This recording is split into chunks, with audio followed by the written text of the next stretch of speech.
大家好，咁我係 Amy 啦，我係畢業於香港中文大學藝術系。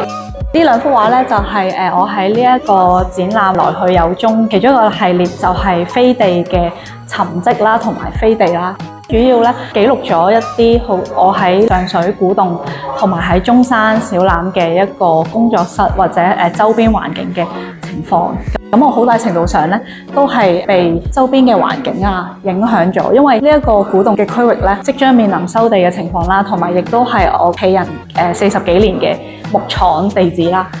裏面好多有啲氣氛又或者質感又或者歷史嘅殘跡都會被記錄喺畫面度。咁呢一個丙烯同埋油彩咧，我會將佢反覆咁樣去刮削同埋塗抹，咁就形成咗一啲痕跡咁樣。呢樣嘢都會反映翻嗰個環境嘅一啲感受同埋氣氛。呢一幅咧有好多用咗係mark making 嘅一啲畫法，裡面有一種即時性同埋有一種書寫嘅感受喺度。